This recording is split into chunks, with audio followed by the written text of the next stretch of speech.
नमस्कार, कैसे हैं आप सब। आज हम लोग बात करने वाले हैं दिल्ली यूनिवर्सिटी पर। और देखिए, मैंने दिल्ली यूनिवर्सिटी पर और भी वीडियोस बनाई है, लेकिन आज की वीडियो बहुत ज़्यादा स्पेशल है क्योंकि आज की वीडियो के अंदर हम लोग हर पर्सपेक्टिव पर बात करने वाले हैं कि दिल्ली यूनिवर्सिटी कौन कौन से कोर्सेज ऑफर करती है, कितने कॉलेजेस हैं, कौन कौन से कैंपसेज हैं, कैसा एक्सपोजर है, कैसी प्लेसमेंट्स है दिल्ली यूनिवर्सिटी की, कैसा क्राउड है, कैसे फेस्ट होते हैं, कैसी सोसाइटीज़ हैं, और एंट्रेंस बेस्ड एडमिशन है तो फिर किस तरह का आपका एग्जाम पैटर्न होता है, क्या सिलेबस होता है, मेरिट बेस्ड कौन कौन से कोर्सेज हैं, हर चीज़ के बारे में हम लोग बात करने वाले हैं। और मुझे नहीं पता ये वीडियो 30 मिनट की बनने वाली है या फिर 40 मिनट की, लेकिन ये गारंटी मैं ज़रूर लेता हूं कि आज से पहले कोई इस तरह से दिल्ली यूनिवर्सिटी पर कोई वीडियो नहीं बनी होगी। और थंबनेल को देखकर आप समझ ही गए होंगे कि ये जो वीडियो मैंने बनाई है ये कोई 1 घंटे की रिसर्च का रिजल्ट नहीं है, 2 घंटे की रिसर्च का रिजल्ट नहीं है, बल्कि इस वीडियो को बनाने के लिए मैंने पूरे 3 साल रिसर्च की है। मैंने पूरे 3 साल दिल्ली यूनिवर्सिटी की वीडियोज़ बनाई है, फीस स्ट्रक्चर से लेके हर चीज़ के बारे में।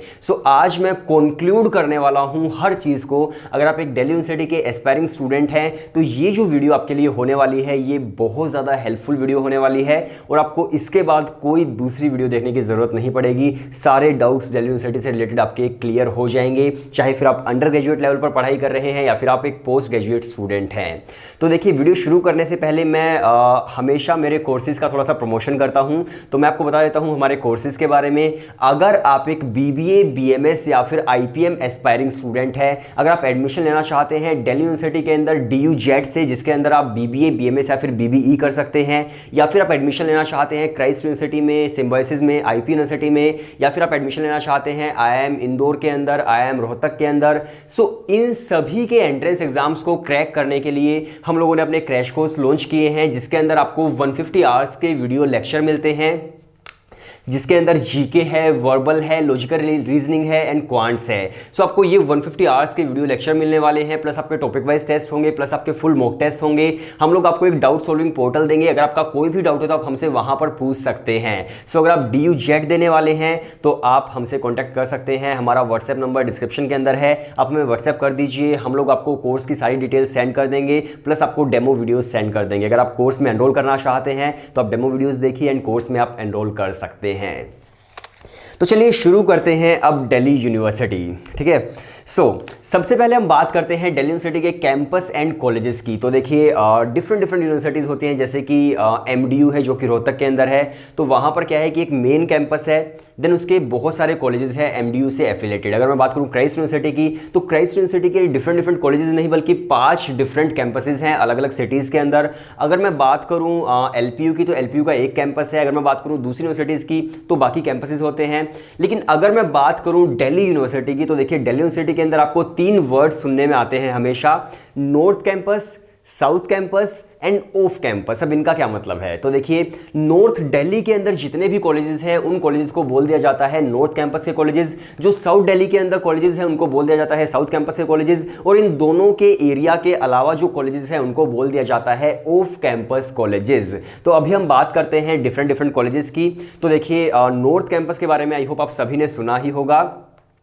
तो नॉर्थ कैंपस के अंदर काफ़ी सारे कॉलेजेस आते हैं। अगर आप दिल्ली यूनिवर्सिटी की वेबसाइट ओपन करेंगे तो उसके अंदर तो बहुत लंबी लिस्ट है, लेकिन जो बेसिकली नॉर्थ कैंपस के कॉलेजेस बोला जाता है वो है, सबसे पहले स्टीफंस है, हिंदू है, हंसराज है, KMC है, रामजस है, मिरांडा हाउस है, इसके साथ साथ खालसा कॉलेज है, SGTV खालसा, DRC कॉलेज है।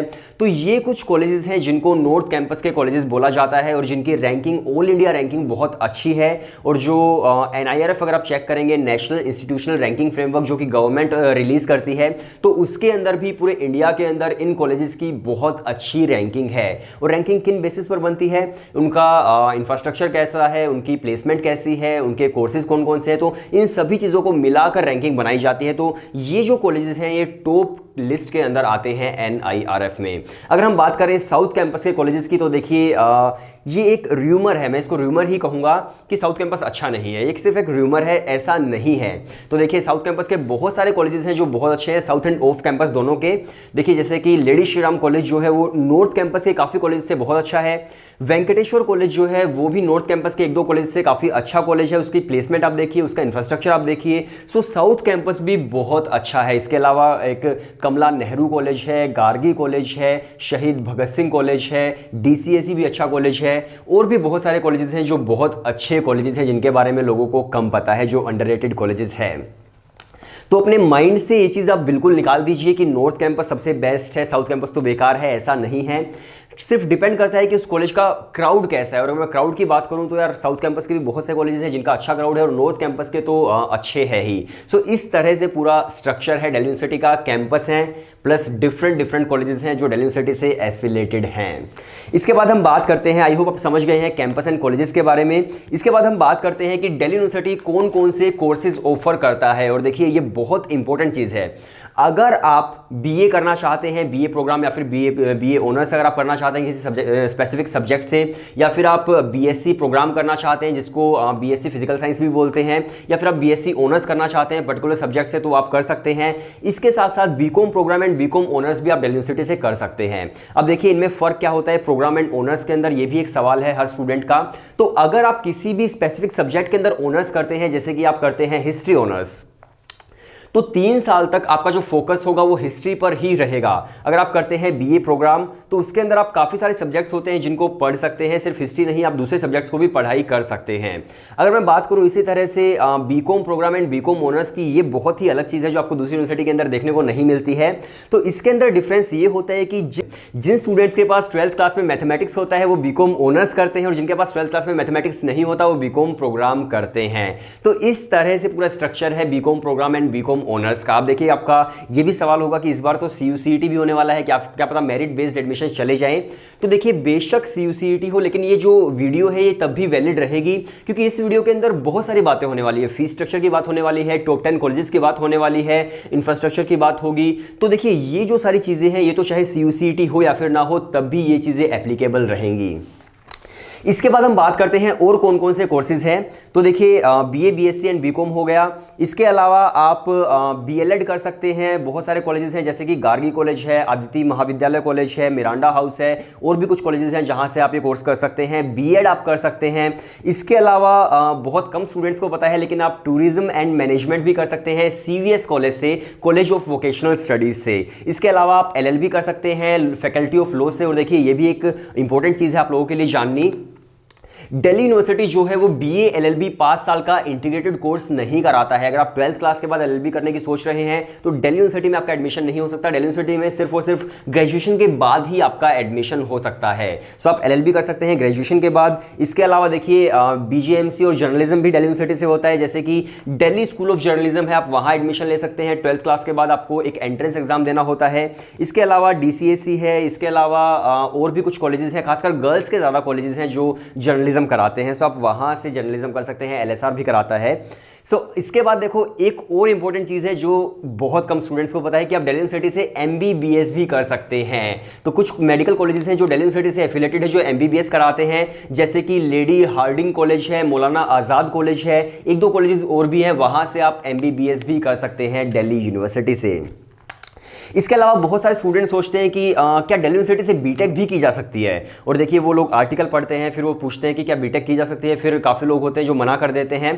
तो मैं आपको बताता हूँ कि बीटेक किस तरह से होती है।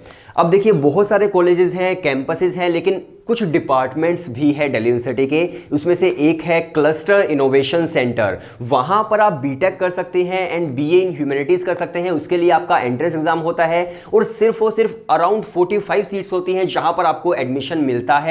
बाकी आप किसी भी कॉलेज के अंदर बीटेक नहीं कर सकते, सिर्फ और सिर्फ क्लस्टर इनोवेशन सेंटर से ही कर सकते हैं। उसके लिए आपको एंट्रेंस एग्जाम देना होता है, DUET Delhi university entrance test, उसके बेसिस पर ही आपको एडमिशन मिलता है।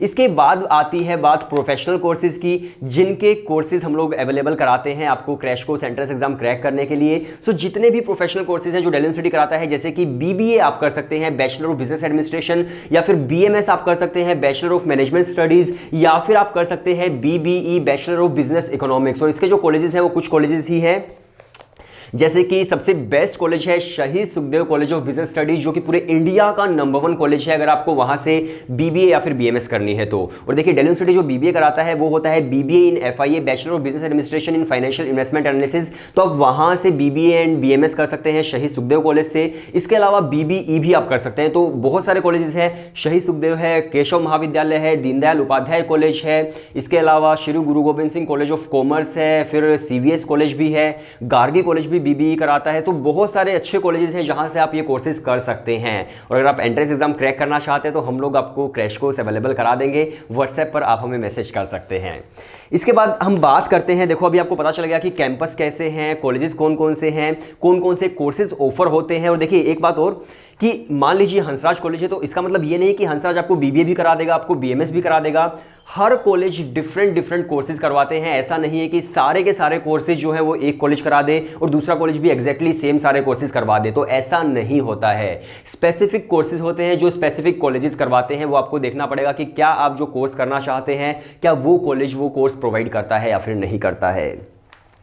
इसके बाद हम बात करते हैं फीस स्ट्रक्चर की। अब देखिए अगर मैं दिल्ली यूनिवर्सिटी के फीस स्ट्रक्चर की बात करूं तो जितने भी कॉलेजेस आप समझकर चलिए कि पूरे साल की एक एनएम की जो फीस आपकी होगी वो 8,000 से लेकर 22,000 के बीच ही होती है, चाहे फिर वो कोई भी कॉलेज हो। बस एक चीज़ का आप ध्यान रखिएगा, जैसे कि प्रोफेशनल कोर्सेज हो गए या फिर बीएससी इन कंप्यूटर साइंस हो गया, तो वहाँ पर जो फीस होती है वो बढ़ जाती है। वो आपकी पूरे एक साल की फीस हो जाती है लगभग 40,000 के आसपास। लेकिन ऐसा कोई भी कोर्स नहीं है दिल्ली यूनिवर्सिटी के अंदर जिसके अंदर आपकी फीस लगने वाली है 1 लाख 2 लाख, तो ऐसा कोई कॉलेज नहीं है। ऑलराइट। और हाँ, एक कॉलेज है एफएमएस जो कि एमबीए कराता है, उसके बारे में हम इस वीडियो के अंदर बात नहीं करेंगे क्योंकि वो मैनेजमेंट का अलग कोर्स हो गया, ठीक है। सो एमबीए अगर आप करते हैं तो एफएमएस से आप कर सकते हैं। टॉप इंस्टीट्यूट है एफएमएस एमबीए के लिए, तो वहां की फीस सबसे कम है। अब हम बात करते हैं नेक्स्ट हमारे टॉप 10 कॉलेजेस की। अगर मैं टॉप 10 कॉलेजेस की बात करूं तो देखिए मैं हमेशा जो स्टूडेंट्स का एक डाउट होता है वो मैं क्लियर कर देता हूं, कॉन्सेप्ट ऑफ नंबर 1 कॉलेज। अब देखो बच्चों को क्या लगता है कि यार नंबर 1 कॉलेज मिरांडा है या फिर नंबर 1 कॉलेज एसआरसीसी है या फिर नंबर 1 कॉलेज हिंदू कॉलेज है। तो इस चीज़ को आप ज़रा ध्यान से समझने की कोशिश करना, मैं हर बार समझाता हूं। तो देखिए इसका क्या मतलब है कि मान लीजिए मिरांडा नंबर 1 कॉलेज है लेकिन वो एक गर्ल्स कॉलेज है, तो अगर लड़का कोई एडमिशन लेना चाहता है तो मिरांडा आपके लिए नंबर 1 नहीं हो सकता। इसके साथ साथ मिरांडा के अंदर कॉमर्स के कोर्सेज नहीं है। अगर आप बीकॉम ऑनर्स करना चाहते हैं तब भी मिरांडा आपके लिए नंबर 1 नहीं हो सकता। इसके बाद बात आती है एसआरसीसी की। जो स्टूडेंट्स मान लीजिए बीकॉम ऑनर्स करना चाहते हैं, इकोनॉमिक्स ऑनर्स करना चाहते हैं, तो उनके लिए एसआरसीसी नंबर 1 हो जाएगा। इसके साथ साथ देखिए जो स्टूडेंट यानी कि जो लड़का बीकॉम ऑनर्स या फिर इकोनॉमिक्स ऑनर्स नहीं करना चाहता वो ना तो मिरांडा के अंदर एडमिशन ले सकता है और ना ही वो एसआरसीसी के अंदर एडमिशन ले सकता है। तो उसके लिए नंबर 1 जो कॉलेज होगा वो कोई डिफरेंट कॉलेज होगा। तो ये जो कॉन्सेप्ट ऑफ नंबर 1 है उसको आप जरा समझ लीजिए कि हर स्टूडेंट के लिए उसका नंबर 1 कॉलेज जो है वो डिफरेंट ही होगा।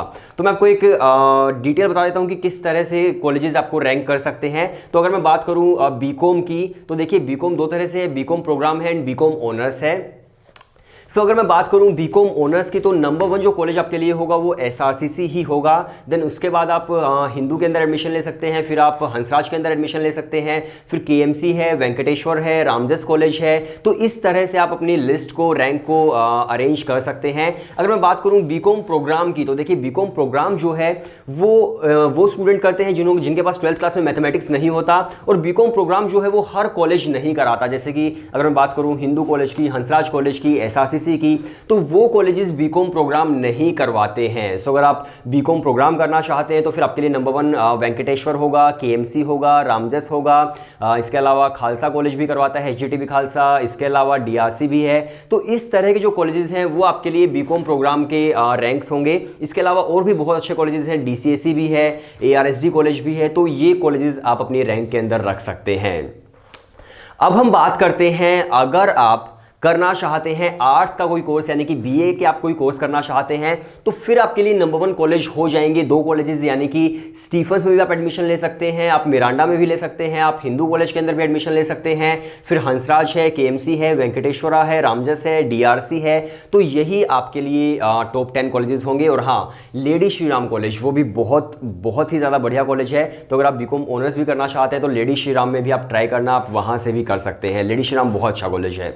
इसके बाद हम बात करते हैं कि अगर आप एक साइंस के स्टूडेंट हैं तो फिर आप किसे प्रेफरेंस देंगे। तो देखिए अगर आप साइंस के स्टूडेंट हैं तो जो स्टीफंस कॉलेज है उसके अंदर फिजिक्स, केमिस्ट्री एंड मैथमेटिक्स होता है, तो आप वहां से आप ऑनर्स कर सकते हैं, या फिर आप मिरांडा हाउस में एडमिशन ले सकते हैं। अगेन हिंदू हंसराज कॉलेजेस हैं, तो यही आपके लिए टॉप 10 कॉलेजेस होंगे। एलएसआर भी होगा, जो भी मैंने आपको बताया है। बस आप एक चीज का जरा ध्यान रखिएगा कि किस कॉलेज के अंदर आप एडमिशन ले रहे हैं, क्या वो पर्टिकुलर कॉलेज वही कोर्स करवाता भी है या फिर नहीं करवाता जिसके अंदर आप एडमिशन लेना चाहते हैं। बहुत बार ऐसा होता है कि स्टूडेंट सोचते हैं कि यार हमारा ड्रीम कॉलेज है हंसराज कॉलेज, और बाद में उन्हें पता चलता है कि यार उन्हें जो कोर्स करना है पॉलिटिकल साइंस ऑनर्स वो हंसराज कॉलेज करवाता ही नहीं है। सो इसलिए आप ये ज़रूर देख लेना कि जो कॉलेज आप जाना चाहते हैं क्या वो कोर्स करवाता भी है या फिर नहीं करवाता है, इस चीज़ का आप ज़रा ध्यान रखिएगा। सो इसके बाद हम बात करते हैं admission procedure of Delhi university. अब देखिए बहुत सारे स्टूडेंट कंफ्यूज होंगे कि इस बार CUCET होगा या फिर नहीं होगा। तो देखिए अगर CUCET होता है तो उसका GK वर्बल LR क्वांट्स तो इस तरह का कुछ प्रोसीजर हो सकता है, लेकिन अभी तक कुछ भी कंफर्म नहीं है, ना ही गवर्नमेंट ने कंफर्म किया है, ना ही यूनिवर्सिटी की तरफ से कंफर्मेशन आई है। तो हम लोग जो बात करने वाले हैं वो अब तक के प्रोसीजर की बात करने वाले हैं कि अब तक हमारे सामने क्या बुलेटिन है लास्ट ईयर की, तो उसी के हिसाब से मैं आपको बताने वाला हूं कि क्या एडमिशन प्रोसीजर हो सकता है दिल्ली यूनिवर्सिटी का। तो देखिए अगर आप अंडर ग्रेजुएट लेवल पर एडमिशन लेना चाहते हैं, यानी कि अगर आप 12th क्लास के बाद दिल्ली यूनिवर्सिटी के अंदर एडमिशन लेना चाहते हैं, तो सबसे पहला ऑप्शन आपके पास होता है मेरिट बेस्ड एडमिशन, यानी कि 12th क्लास की परसेंटेज के बेसिस पर आप एडमिशन ले सकते हैं। उसके अंदर आप सभी कोर्सेज के अंदर नहीं ले सकते, उसके अंदर सिर्फ कुछ पर्टिकुलर कोर्स है जिसके अंदर आप एडमिशन ले सकते हैं। जैसे कि देखो BSc के जितने भी कोर्सेज हैं, BSc प्रोग्राम हो, BSc ऑनर्स हो, तो जितने भी कोर्सेज हैं BSc के उनके अंदर आप एडमिशन ले सकते हैं, या फिर BCom प्रोग्राम, BCom ऑनर्स इनके अंदर आप एडमिशन ले सकते हैं, या फिर BA प्रोग्राम या फिर BA ऑनर्स जितने भी कोर्सेज हैं उन सभी के अंदर आप एडमिशन ले सकते हैं, मेरिट बेस्ड एडमिशन।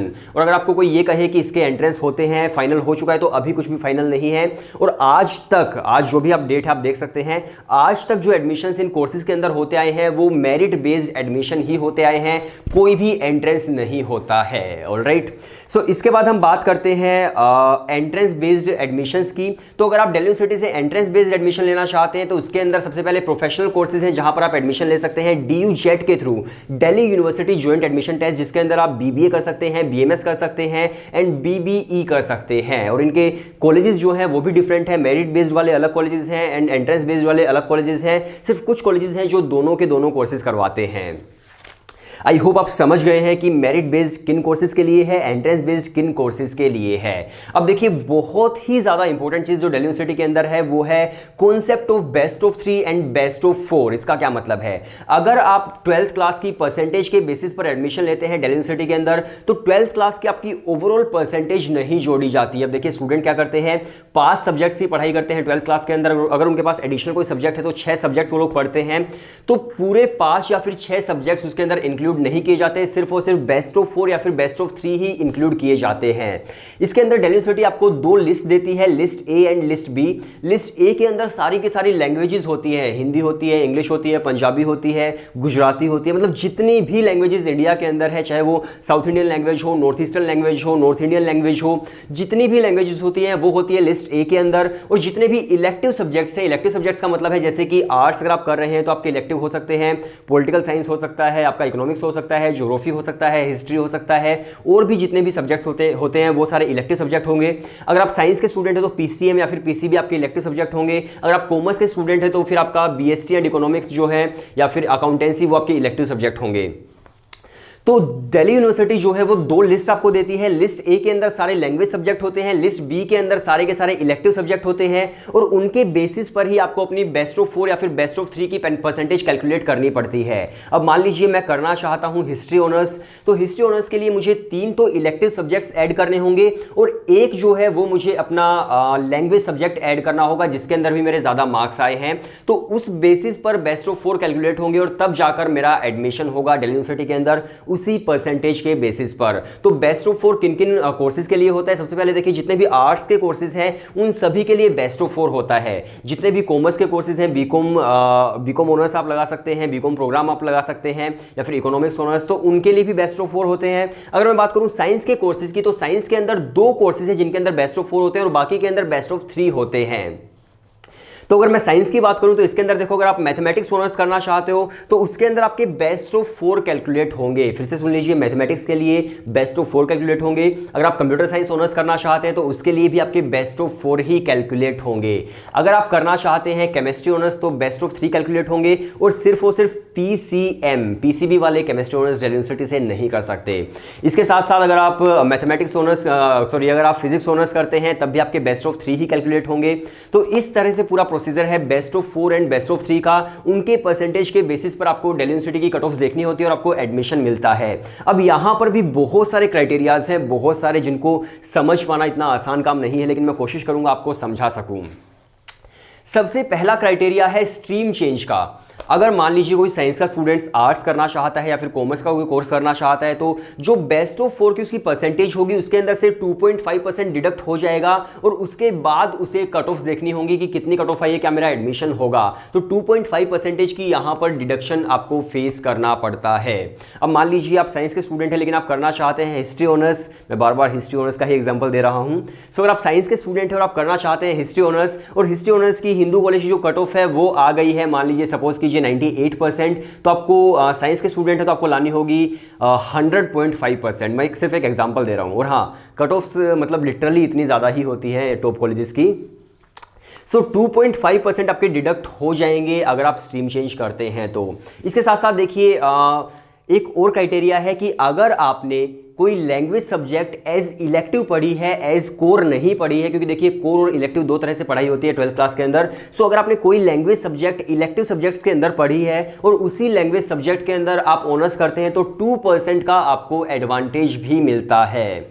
इसके साथ साथ एक क्राइटेरिया ये भी है कि अगर आप कंप्यूटर साइंस ऑनर्स करना चाहते हैं तो उसके अंदर आपके पास मैथमेटिक्स एंड इंग्लिश कंपलसरी हो जाता है 12th क्लास के अंदर। सो इस तरह के कुछ क्राइटेरियाज हैं, और भी एक दो क्राइटेरिया है, मैं अगर एक दो भूल गया हूं तो मैं आपको फर्स्ट कमेंट के अंदर पिन कर दूंगा या फिर मैं डिस्क्रिप्शन के अंदर लिख दूंगा। सो इस तरह के कुछ क्राइटेरियाज हैं जिनके बेसिस पर आपको एडमिशन मिलता है दिल्ली यूनिवर्सिटी के अंदर। सो आई होप आपके डाउट्स क्लियर हो गए होंगे। सबसे पहले दिल्ली यूनिवर्सिटी का फॉर्म आता है, आपको दिल्ली यूनिवर्सिटी का फॉर्म फिल करना है, फिर कट ऑफ्स आती हैं, कट ऑफ्स आपको देखनी होंगी अपने परसेंटेज के हिसाब से, बेस्ट ऑफ 4 बेस्ट ऑफ 3 के हिसाब से।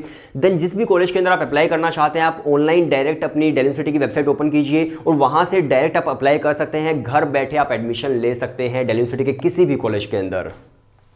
सो ये सिंपल सा प्रोसीजर था दिल्ली यूनिवर्सिटी के मेरिट बेस्ड का, मतलब सिंपल तो नहीं था। इसके बाद हम बात करते हैं एंट्रेंस बेस्ड एडमिशंस की। तो देखिए यहां पर काफ़ी इंपॉर्टेंट चीज़ है, आप इसे ध्यान से सुनना।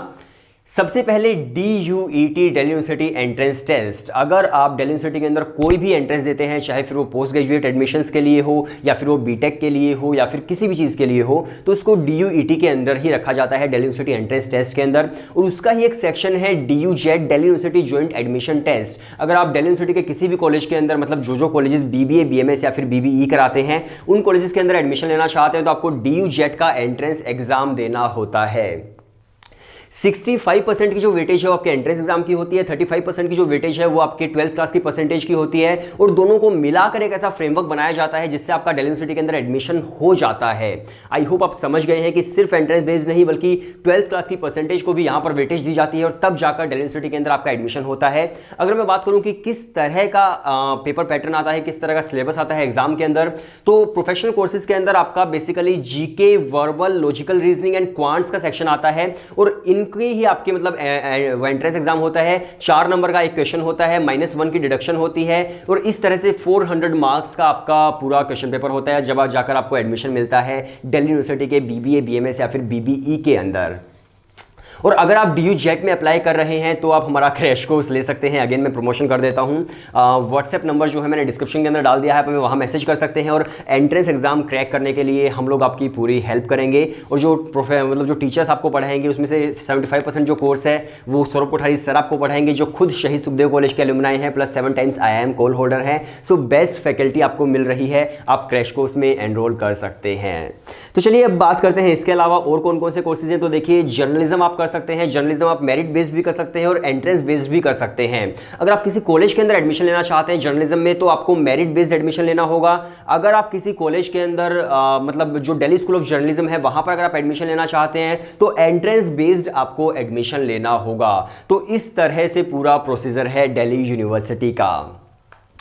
आई होप कुछ चीज़ें तो हैं जो आपको समझ आ रही होंगी फिलहाल।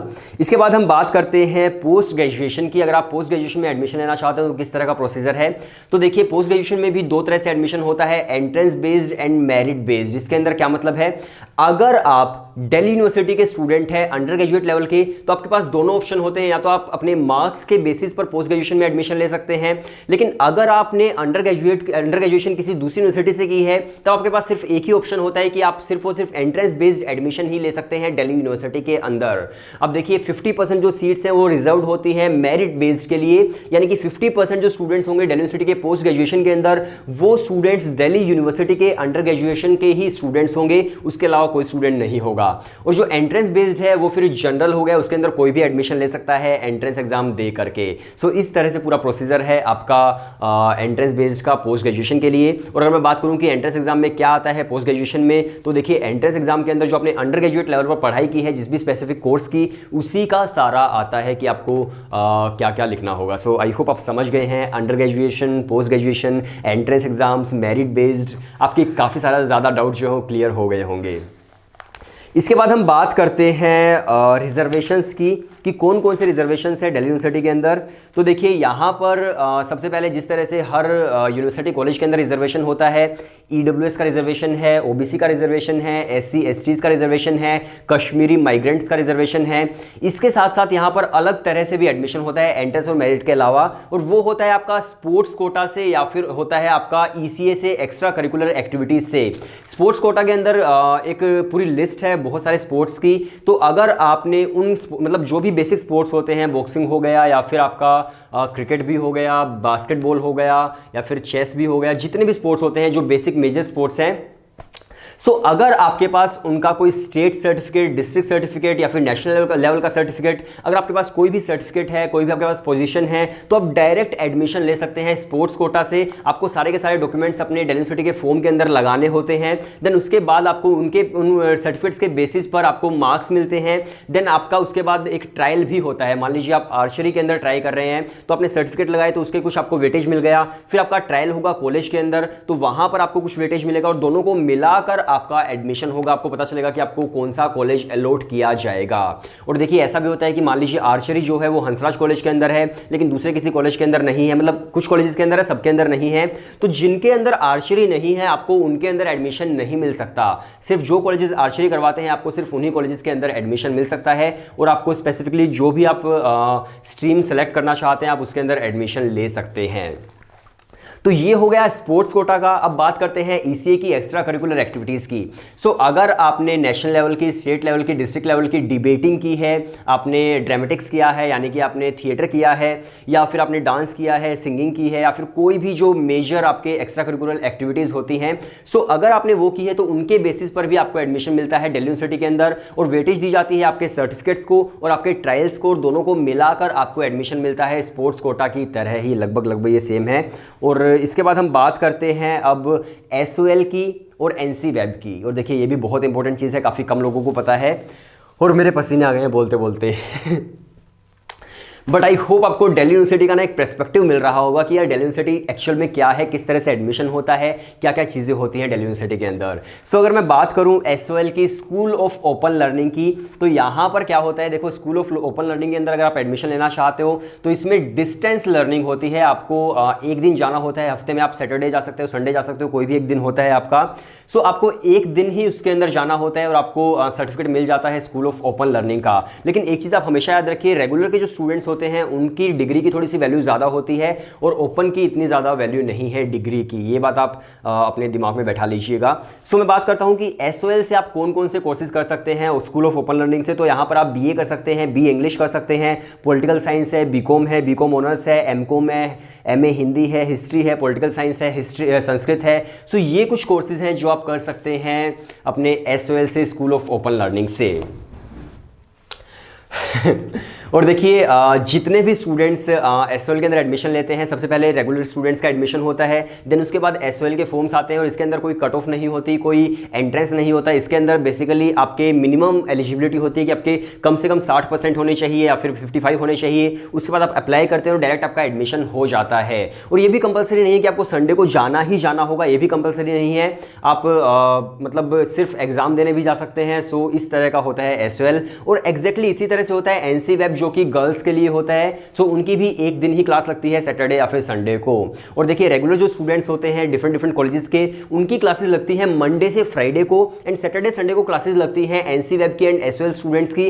तो पूरे हफ्ते मतलब 5 दिन आते हैं रेगुलर स्टूडेंट्स एंड 2 दिन उन्हीं कॉलेजेस के अंदर आते हैं SOL एंड NC वेब के स्टूडेंट्स। तो इस तरह से पूरा मैकेनिज्म चलता है दिल्ली यूनिवर्सिटी का। अब हम बात करते हैं दिल्ली यूनिवर्सिटी की प्लेसमेंट्स की। ये भी बहुत इंपॉर्टेंट चीज़ है। तो देखिए जो दो सबसे बड़े कॉलेजेस हैं प्लेसमेंट्स के मामले में, वो तो मैं कहूँगा कि एसआरसीसी है एंड शहीद सुखदेव कॉलेज है, अगर आप जाना चाहते हैं कॉरपोरेट के अंदर। क्योंकि देखिए दिल्ली यूनिवर्सिटी के अंदर जितनी भी कंपनीज आती हैं वो ज़्यादातर कंपनीज होती हैं, बेन है, डेलोइट है, मतलब कंसल्टिंग कंपनीज हो गई, मार्केटिंग की हो गई, या फिर बैंकिंग सेक्टर्स की हो गई। तो इस तरह की सारी कंपनीज आती हैं और बेसिकली सारी कंपनीज होती हैं लगभग कॉमर्स के स्टूडेंट्स के लिए। And to be very honest यार, अगर आप बीएससी का कोई कोर्स कर रहे हैं, जैसे कि अगर आप कर रहे हैं physics honours, chemistry honours, biology honours, मतलब जूलॉजी ऑनर्स, तो इन कोर्सेज के लिए बहुत कम प्लेसमेंट है। ऐसी कोई कंपनी नहीं आती है जो इन कोर्सेज के स्टूडेंट्स को प्लेसमेंट दे। ज़्यादातर जो होती है वो होती है मैथमेटिक्स ऑनर्स के लिए, कंप्यूटर साइंस ऑनर्स के लिए, या फिर आपके बीकॉम ऑनर्स के लिए, बीकॉम प्रोग्राम के लिए, इकोनॉमिक्स ऑनर्स के लिए। तो इन्हीं कोर्सेज के लिए कंपनीज आती हैं ज़्यादातर। अगर मैं पैकेज की बात करूं तो देखिए एसआरसीसी का जो लास्ट ईयर का पैकेज गया था और न्यूज़ में भी आया था कि 32 लाख पर एनएम का एक स्टूडेंट को पैकेज मिला, हाईएस्ट पैकेज। अगर मैं एवरेज पैकेज की बात करूं तो एसआरसीसी में अगर आप पढ़ते हैं तो आपको आराम से 7 to 9 LPA का पैकेज तो आराम से आपको मिल सकता है। इसके अलावा शहीद सुखदेव की अगर मैं बात करूं तो हाईएस्ट पैकेज जो शहीद सुखदेव कॉलेज का है वो भी अराउंड 20 LPA ही है। इसके अलावा मैंने जितने भी टॉप कॉलेजेस आपको बताए हैं, जैसे कि LSR हो गया, हिंदू कॉलेज हो गया, या फिर स्टीफन्स हो गया, मिरांडा हाउस हो गया, या फिर हंसराज कॉलेज हो गया, तो ये जो कॉलेजेस हैं इनके पैकेजेस भी काफ़ी हाई होते हैं। लगभग वही अगर मैं एवरेज पैकेज की बात करूं तो 5 to 7 LPA एवरेज तो आपको मिल जाएगा। और हाईएस्ट पैकेज की अगर मैं बात करूं तो बहुत सारी रेयरेस्ट ऐसी कंपनीज आ जाती हैं जो आपको 17 LPA या फिर 18 LPA तक भी दे देती हैं। दिल्ली यूनिवर्सिटी के जो पैकेजेस हैं वो काफ़ी सही है। अगर मैं बात करूं कि किस तरह से पैकेज मिलता है दिल्ली यूनिवर्सिटी के अंदर, तो देखिए इस चीज़ को आप ज़रा समझने की कोशिश कीजिए कि हर कॉलेज के अंदर एक प्लेसमेंट सेल होता है जिसको आपको थर्ड ईयर के अंदर ज्वाइन करना होता है। अब जितनी भी कंपनीज आती हैं वो किसी प्रिंसिपल से बात नहीं करती, वो किसी और से बात नहीं करती, वो डायरेक्ट प्लेसमेंट सेल से बात करती है। प्लेसमेंट सेल के पास बहुत सारी कंपनीज हैं और जितने भी स्टूडेंट्स हैं वो प्लेसमेंट सेल से कनेक्टेड हैं। प्लेसमेंट सेल जो है वो सभी स्टूडेंट्स को इन्फॉर्म कर देता है कि कौन कौन सी कंपनीज आई हैं और आप किन किन कंपनीज के अंदर अप्लाई कर सकते हैं। कंपनीज जो होती हैं वो डायरेक्टली बता देती हैं कि हमें इन कोर्सेज के स्टूडेंट्स चाहिए हैं। उनके और भी क्राइटेरियाज होते हैं, जैसे कि वो कहते हैं कि जिन स्टूडेंट्स के बैक आई है या फिर री आई है हम उन स्टूडेंट्स को नहीं लेंगे। तो इस तरह से पूरी कंपनी जो होती है वो बता देती है कि हमें किस तरह के स्टूडेंट्स चाहिए हैं। तो वो जो स्टूडेंट्स होते हैं वो उसके अंदर अप्लाई करते हैं, कंपनी उनका इंटरव्यू लेती है या फिर एप्टीट्यूड टेस्ट भी हो सकता है, डिपेंड करता है कि किस तरह की कंपनी है। डिफरेंट स्टेजेस के आपके लेवल के एग्जाम्स होंगे, वो आपको क्लियर करने होंगे, इंटरव्यू हो सकता है। उसके बाद आपकी प्लेसमेंट होती है और जब आप कॉलेज क्लियर कर देते हैं, पास आउट हो जाते हैं, तब आप ज्वाइन कर सकते हैं उस पर्टिकुलर कंपनी को। तो इस तरह से पूरा प्रोसीजर होता है प्लेसमेंट का दिल्ली यूनिवर्सिटी के अंदर, और काफ़ी अच्छी प्लेसमेंट्स है अगर आपको टॉप कॉलेज के अंदर एडमिशन मिल जाता है तो। इसके बाद हम बात करते हैं इंफ्रास्ट्रक्चर की। तो देखिए दिल्ली यूनिवर्सिटी के अंदर लगभग 77 कॉलेजेस हैं और 77 कॉलेजेस का डिफरेंट अपना अपना इंफ्रास्ट्रक्चर है। ऐसा नहीं है कि कोई दिल्ली यूनिवर्सिटी एक पूरा कैंपस है और उसके अंदर सारा का सारा इंफ्रास्ट्रक्चर है। हर कॉलेज का अपना डिफरेंट इंफ्रास्ट्रक्चर है। जितने भी टॉप कॉलेजेस हैं उनके अंदर सारी फैसिलिटीज़ आपको मिल जाती हैं। अगर मैं एसआरसीसी की बात करूँ तो देखिए एसआरसीसी ने मतलब ये भी लिखा हुआ है कि पूरे दिल्ली यूनिवर्सिटी के अंदर जितनी बड़ी फैकल्टी हम लोग आपको देते हैं कॉमर्स डिपार्टमेंट को, उतनी बड़ी फैकल्टी कोई नहीं देता है। पूरे 80 टीचर्स की फैकल्टी। और देखिए जो एसआरसीसी है वो सिर्फ 2 ही कोर्सेज करवाता है, BCom honours and economics honours, and उन्हीं मतलब सिर्फ उसी 2 कोर्सेज के लिए पूरी 80 लोगों की फैकल्टी है एसआरसीसी के पास। इसके अलावा हर कॉलेज का अपना प्लेग्राउंड है, हर कॉलेज की अपनी लाइब्रेरी है जो कि डिजिटल लाइब्रेरी होती है, हर कॉलेज के पास अपना सेमिनार रूम होता है, हर कॉलेज के पास अपना ऑडिटोरियम होता है, हर कॉलेज के पास अपना एम्फी थिएटर होता है। जितना भी इंफ्रास्ट्रक्चर आपको मिलेगा डिपेंड करता है कि किस कॉलेज के अंदर आप पढ़ाई कर रहे हैं। अगर आप अच्छे कॉलेजेस के अंदर हैं तो आपको अच्छा इंफ्रास्ट्रक्चर ज़रूर मिलेगा। और अच्छे कॉलेजेस से मेरा मतलब है कि ऐसे कॉलेजेस जिनका क्राउड अच्छा है, जिनकी प्लेसमेंट अच्छी है, जिनका पास्ट 10 ईयर्स का रिकॉर्ड अच्छा है, तो उन कॉलेजेस के अंदर आपको अच्छा इंफ्रास्ट्रक्चर मिल जाता है। अगर मैं बात करूं फेस्ट की, तो देखिए फेस्ट भी एक बहुत इंपॉर्टेंट चीज़ है और दिल्ली यूनिवर्सिटी के फेस्ट पूरे इंडिया के अंदर बहुत ही ज़्यादा जाने माने फेस्ट है। तो ऐसा अगेन एसआरसीसी, आप सोचेंगे यार मैं बार बार एसआरसीसी की ही बात क्यों कर रहा हूँ, तो देखिए क्योंकि एसआरसीसी है यार अच्छा, काफ़ी अच्छा कॉलेज है। तो एसआरसीसी का जो फेस्ट होता है पूरे दिल्ली यूनिवर्सिटी के अंदर वो सबसे बड़ा फेस्ट होता है, लगभग 1 करोड़ तक का उनका बजट होता है। उसके बाद हिंदू कॉलेज का फेस्ट होता है, उनका भी करीब 90 लाख और 1 करोड़ का आसपास ही बजट होता है। और वहाँ पर दुनिया भर की एक्टिविटीज़ होती हैं, आपको जो एक्सपोजर मिलता है वो बिल्कुल अलग लेवल का एक्सपोजर होता है। फेस्ट की मैं बात करूँ तो बेस्ट है। सो अब मैं बात करता हूँ सोसाइटीज़ की एंड पॉलिटिक्स की। तो दो चीज़ों के बारे में हम बात करेंगे लास्ट में, बस सोसाइटीज़ मैं इसको रख देता हूँ, ओके। सो हम लोग बात करेंगे सोसाइटीज़ की, देन उसके बाद हम बात करेंगे एकोमोडेशन की। ऑलराइट, सो अगर मैं सोसाइटीज़ की बात करूं तो देखिए दिल्ली यूनिवर्सिटी के अंदर जो सबसे ज़्यादा अच्छी बात है वो है वहाँ की सोसाइटीज़। अब दिल्ली यूनिवर्सिटी के अंदर जितने भी कॉलेजेस हैं उन सभी के अंदर डिफरेंट डिफरेंट सोसाइटीज़ हैं, आप उन्हें क्लब्स भी बोल सकते हैं। तो जैसे ही कोई स्टूडेंट एक कॉलेज के अंदर घुसता है तो वहाँ पर उसे अलग अलग तरह के लोग मिलते हैं। अलग तरह का मतलब है कि एक ऐसा ग्रुप है जो डांसिंग करता है, एक ऐसा ग्रुप है जो सिंगिंग कर रहा है, एक ऐसा ग्रुप है जो डिबेट कर रहा है, कोई पोएट्री का ग्रुप है, या फिर कोई प्लेसमेंट सेल का ग्रुप हो गया। तो इस तरह से डिफरेंट ग्रुप्स होते हैं, उनको सोसाइटीज बोलते हैं दिल्ली यूनिवर्सिटी के अंदर। तो अगर आपके पास कोई भी टैलेंट है तो आप किसी भी ग्रुप को ज्वाइन कर सकते हो और वहां पर आपको अलग अलग तरह के लोग मिलते हैं। नॉर्थ ईस्टर्न होते हैं, साउथ इंडियंस होते हैं, नॉर्थ इंडियंस होते हैं। सो इस तरह से आपको एक अच्छा एक कल्चर देखने को मिलता है सोसाइटीज के अंदर। सो सबसे खास बात यही होती है सोसाइटीज की। तो अगर आपके पास कोई टैलेंट है तो आप जरूर कोई ना कोई सोसाइटी ज्वाइन कीजिए। अगर आपको लगता है कि आपके पास कोई ऐसा टैलेंट भी नहीं है बट आपको सोसाइटी ज्वाइन करनी है तो आपके पास बहुत सारे ऑप्शंस होते हैं, जैसे कि एनएसएस है, या फिर आप एनसीसी भी ज्वाइन कर सकते हैं, या फिर आप इनेक्टस ज्वाइन कर सकते हो। तो इस तरह की कुछ सोसाइटीज़ हैं जो आप ज्वाइन कर सकते हैं और जो बहुत अच्छा एक्सपोजर आपको देती हैं। और देखिए सोसाइटी ज्वाइन करने का सिर्फ ये मतलब नहीं है कि आपने ज्वाइन कर लिया और छोड़ दिया बस मज़ा आ गया, ये नहीं है। अगर आप सोसाइटी ज्वाइन करते हैं तो अपने सीवी के अंदर, अपने रेज्यूमे के अंदर लिख सकते हैं कि मैंने इस सोसाइटी को ज्वाइन किया, मैं इसके अंदर मेंबर था, या फिर मैं इसका प्रेसिडेंट था, वाइस प्रेसिडेंट था। तो अगर आप सीवी के अंदर, रेज्यूमे के अंदर लिखते हैं तो जो सामने प्लेसमेंट के लिए कंपनी आई होती है उसको पता चलता है कि आपके अंदर क्रिएटिविटी है, आपके अंदर लीडरशिप क्वालिटी है, और उसका बहुत ज़्यादा फर्क पड़ता है। सो सोसाइटीज़ आप लोग ज़रूर ज्वाइन कीजिए। अगर मैं बात करूँ दिल्ली यूनिवर्सिटी के अंदर अकोमोडेशन की, तो देखिए अकोमोडेशन सबसे ज़्यादा महंगी है दिल्ली यूनिवर्सिटी के अंदर, नो डाउट।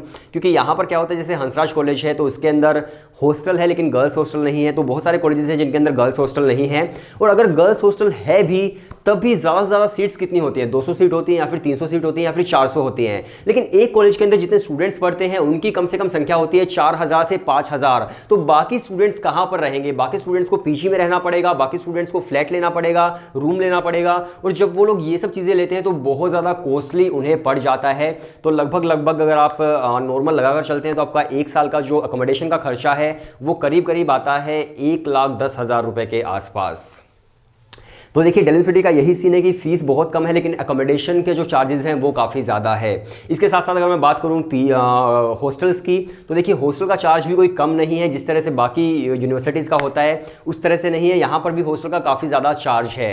अगर मैं बात करूँ जैसे रामजस कॉलेज हो गया, हंसराज हो गया, तो आपको मिल जाएगा 60,000 से लेकर 80,000 के आसपास। और लगभग जितने भी कॉलेजेस हैं दिल्ली यूनिवर्सिटी के अंदर, चाहे वो नॉर्थ कैंपस कॉलेज हो, ऑफ कैंपस कॉलेज हो, साउथ कैंपस कॉलेज हो, तो लगभग आपको इतना ही हॉस्टल का चार्ज मिलेगा। लेकिन कुछ कॉलेजेस हैं जिनके हॉस्टल का चार्ज और भी ज़्यादा है, जैसे कि इंद्रप्रस्थ कॉलेज। तो इंद्रप्रस्थ कॉलेज का जो हॉस्टल का चार्ज है वो 1 लाख रुपए है। सो आप लोग ज़रा ध्यान से मतलब उसके अंदर एडमिशन लेना, आपको सारे चार्जेस आपको पता होने चाहिए।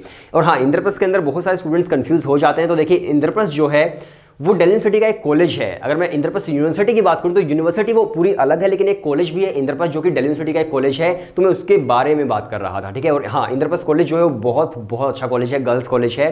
तो इस तरह से पूरा स्ट्रक्चर है दिल्ली यूनिवर्सिटी का। अगर मैं बात करूं आपसे कि गर्ल्स कॉलेजेस कौन कौन से हैं दिल्ली यूनिवर्सिटी के अंदर, कौन से अच्छे कॉलेजेस हैं, तो नंबर 1 जो कॉलेज है वो तो फिलहाल मिरांडा है, और नंबर 2 पर अगर मैं कहूं तो फिर वो लेडी श्री राम कॉलेज होगा। इसके अलावा डीआरसी कॉलेज है, कमला नेहरू कॉलेज है, गार्गी कॉलेज है, लेडी इरविन कॉलेज है, इसके अलावा जीसस एंड मैरी कॉलेज है, और भी बहुत सारे गर्ल्स कॉलेजेस हैं जो कि अच्छे कॉलेज हैं, जैसे कि मैत्री कॉलेज हो गया, वो भी एक अच्छा कॉलेज है। तो ये कुछ अच्छे कॉलेजेस हैं गर्ल्स के। और देखिए अगर मैं एक आधे कॉलेज का नाम भूल भी गया हूं तो मैं डिस्क्रिप्शन के अंदर या फिर फर्स्ट कमेंट के अंदर पिन कर दूंगा। आप ये मुझे मत कहिए कि भाई तूने उस कॉलेज का नाम नहीं लिया, क्योंकि मेरे पास कोई स्क्रिप्ट नहीं है। मैं आपको बस चीज़ें बता रहा हूँ दिल्ली यूनिवर्सिटी की, किस तरह से चीज़ें, किस तरह से मैकेनिज्म चलता है दिल्ली यूनिवर्सिटी का। सो आई होप आपको काफ़ी सारी चीज़ें जानने को मिली होंगी।